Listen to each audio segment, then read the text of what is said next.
Welcome to the Blueprint Podcast, where we throw out the old blueprints so you can become who you were always meant to be. I'm your host, Jason Smith, and if you haven't already, make sure you click the subscribe button and share this podcast with your friends on social media and tag me in it at JBirdFit. That's JBirdFit. I want to welcome everybody today to the Blueprint Live. I don't typically go live over on YouTube, but we're starting something new because things aren't going the way that you would expect them to. And when you have things that change, you got to make a pivot. So here we are making a pivot. And that goes in line with what I've been creating over the past probably month or so. You'll notice a lot on my social media that I created the pivot path. And it's not about fixing yourself, it's about finally understanding yourself and building from that place moving forward. So the first step is to recognize. You've got to recognize what's really happening inside of you, not just the surface stuff. Most people react, they numb out, they blame somebody, or they pretend they're fine. But if you want to pivot your life, you have to slow things down long enough to recognize what's happening beneath the surface: patterns, emotions, fears, and all the things you've been ignoring. So there's 5 phases to this. We just went over the first phase, which is recognize. The second will be reveal, reclaim, rebuild, recalibrate. So number 2, Number 2 is reveal. Once you recognize it, you can't unsee it. Reveal is the unconscious patterns that are running your life. Old survival habits, old wounds, false beliefs. They run in the background until you shine a light on them. We're using our flashlight to shine a light on them. We're getting specific. If you don't reveal what's been driving you, you'll keep circling the same cycles and patterns over and over again like a toilet bowl. You'll just keep going, waiting for that ultimate splash that just never seems to happen, just with different faces, jobs, or relationships. And that happens in the patterns that we have going on. What's going on, Chloe? You good? Come here. Number 3 is to reclaim. You have to reclaim your voice, reclaim your truth, reclaim the parts of you that you gave away to fit in, to survive, and to be accepted. Nobody's coming to do the work for you, and they're certainly not coming to save you. Reclaiming is the phase where you stop outsourcing your worth to your past, your pain, or the people who didn't know how to love you. And if you hop into any of my comment sections, you'll find that seems to be one of the most common patterns, is the frustration that we have with other people in relationship with us. And this is why we learn about attachment styles, but we don't hang our hat on attachment styles solely. And I know people get really frustrated when I say stuff like that, but you'll notice all the books behind me. I've interviewed the authors. We've had the conversations. I brought on all the therapists. We've gone through this over and over again. And attachment styles are meant for you to be able to understand who you are and how you integrate yourself into relationships with other people. So this is more about fact finding for yourself and diving into who you are as a person at a fundamental level. So you give yourself the opportunity to see, oh, where did this pattern come from? Where did it start? What does it look like? Why does this happen? What are the circumstances surrounding this particular pattern that usually puts me in this place of irritation, frustration, sadness, loneliness, depression, anger, resentment, and contempt? Because I don't want to feel those feelings. I'm tired of feeling those feelings. So I want to get away from those feelings without going into avoidance and actually look at this stuff head on. And so that's why I built this framework called the pivot path, so that we can begin to look at these things head on, so that we're not being held hostage by our own attachment, the way that we integrate ourselves into relationships. And that really comes down to the understanding of who you are as a person. Has less to do with other people and more to do with who you are, because when you know who you are, then you start making different choices. You no longer find things attractive that you used to find attractive, and you find yourself going, oh, no, actually, I don't like that. I don't want to be with that person. I don't want to have that experience. I don't want to repeat that again. I don't want to date my ex again. I'm actually tired of that, and I'm looking for something different. I'm looking for a new experience, and I'm ready and I'm prepared because I took care of myself physically, mentally, emotionally, and spiritually. And these are the pillars of the pivot path that physical, mental, emotional, and spiritual foundation that you're going to build each and every day. And we're going to make these into habits that you do over long periods of time that give you that compounding interest that help you become who you are capable of becoming and who you're always meant to be. So you have to reclaim your voice, reclaim your truth, reclaim the parts of you that you gave away so freely to other people, reclaim your desire and your need to fit in, to survive, and to be accepted. You put yourself in the position that you understand that nobody's coming to do the work for you, nobody's coming to save you, and you are prepared and ready to jump into it for yourself. You're doing it for the right reasons. You're not doing it for other people. You're not changing because somebody told you that you have to change.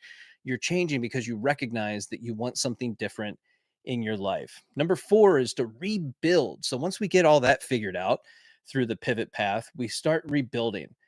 This is where you actually start living differently, not just thinking differently, but living differently. We're going to implement new habits, new standards, new boundaries. And it's going to happen one decision at a time, one moment at a time. We slow things down and we go at a snail's pace because I know everybody wants to put their foot on the gas and I got to get to that destination. I got to get to that place. I got to go to this place that I need to get to. And it needs to happen right now because I want everything to happen right now. We live in a society where everything has to happen right now, not recognizing that actually it's to your benefit.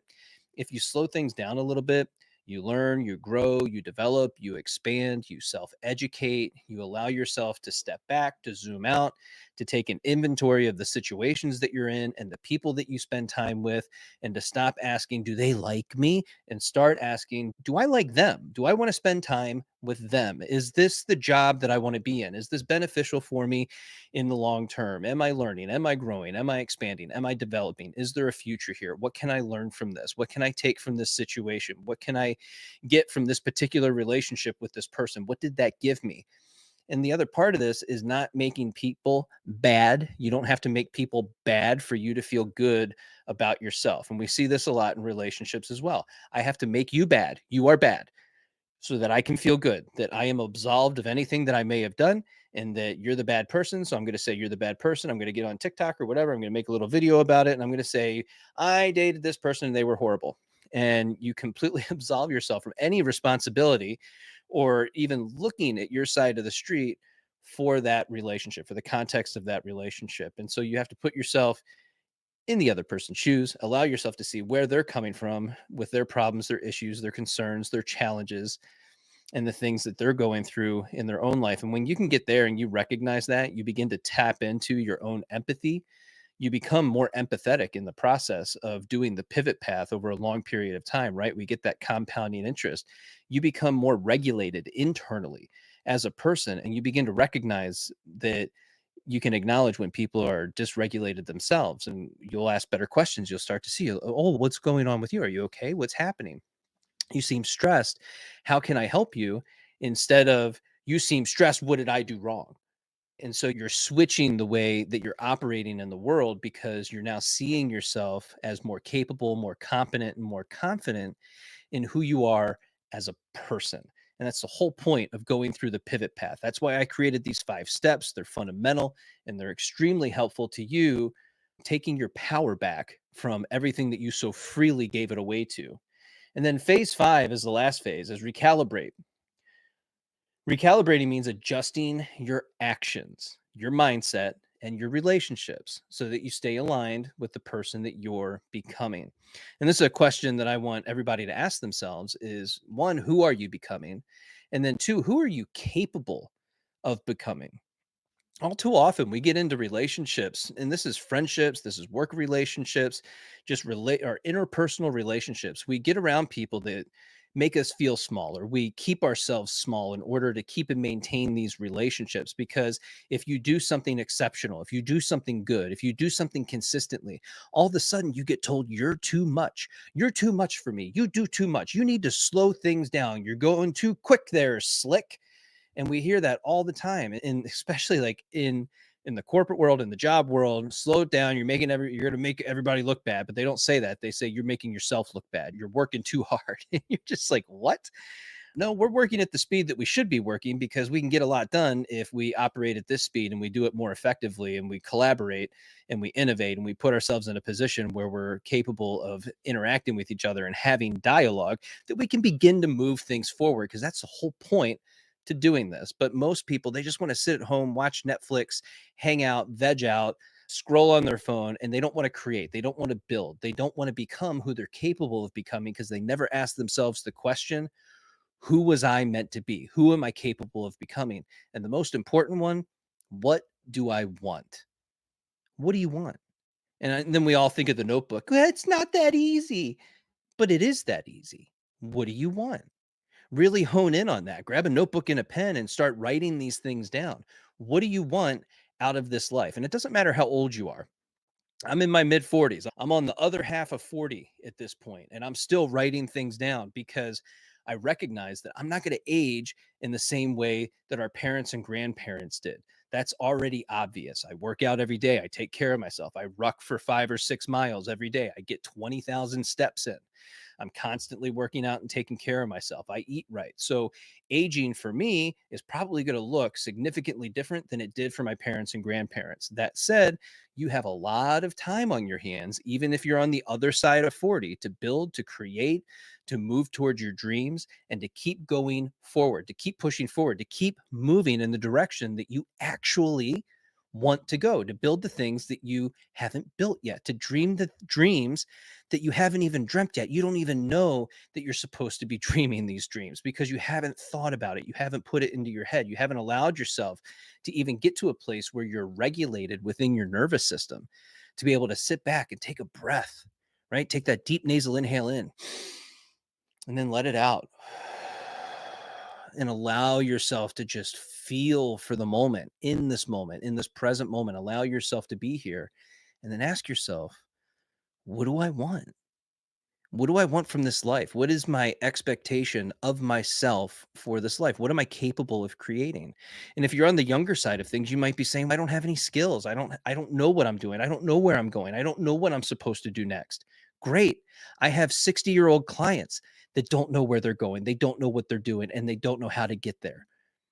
And so we're all in the same place where there's usually some sort of skills gap. There's something that we weren't taught, we weren't mentored, we weren't coached, we weren't shown, we didn't learn it in school. There's just a skills gap that we don't have, that with thankfully for the internet and all the things that get put out, there's all this free information that you get to take in at any time and begin to make it your own, right? You see all these books behind me. I've interviewed most of these people. You can find them on the Blueprint podcast. Look for the one that says Blueprint Podcast Jason Smith, and you'll find the correct podcast. But I've interviewed most of them, and we've had the opportunity to have discussions about their stories of resilience and growth and the challenges that they faced and the things that they did. And they all come back with, I believed in myself, so I did.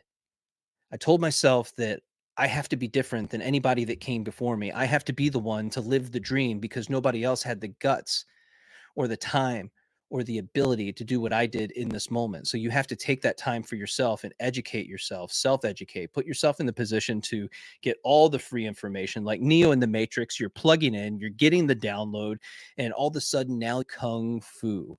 But that can be anything that interests you, whatever that is for you. But it's going to help build you throughout the years, throughout the decades, for you to become more capable, competent, and confident. And hopefully, it doesn't take you till 46 to make that happen for yourself. If you're on the younger side of things, hopefully, you're in a position where you're taking in all this information and it's something meaningful to you, that it's growing you, it's developing you, it's changing you. You're becoming that person that you're proud of. You're already recognized that you have to see yourself as the 85-year-old version of yourself, looking back on your life in the decades and saying, okay, with my 20-year-old self, was I proud of that person? Maybe not so much. My 30-year-old self, am I proud of that person? He was doing better. He was trying. My 40-year-old self, am I proud of that person? Man, he went through some struggles, but I acknowledge his resilience, and that time period grew him. You're on the other half of 40. What do I think of that person at 85 years old? Man, he's hustling. He's challenging himself. He's growing. He's developing. He's expanding. He's building things. He's helping people. and has the testimonials to prove it, right? You can go into any comment section on any platform and you'll find the people that I've helped and the messages that they've left behind. So my 85-year-old version of myself now is looking back saying, yeah, you know what? Actually, I'm proud of this moment. And he already knows what happens. I only have it in the back of my mind of what's going to happen, what I think is going to happen, because I'm willing myself and allowing myself to dream. I'm still dreaming. I still have goals, dreams, hopes, desires, and prayers that I'm trying to bring to fruition right now in this moment. You're seeing it in real time. Have I been successful with it? I've been doing this for 2.5 years now. And for some people, that sounds like a lot of time. And for others, they recognize that 2.5 years and you've built your social media to over 650,000 as a middle-aged man, that's pretty darn good, right? That says a lot about the quality of the content and the information that's being put out. But also, and I don't think everybody knows this, I've been doing this myself. I don't have any help. I don't have a team. No one's backing me up. I have friends that I talk to every once in a while and a lot of therapist friends where we have conversations about some of these deeper topics. And so they help guide the thought process on a lot of the things that I do just by having those types of friendships. But overall, I've done this on my own.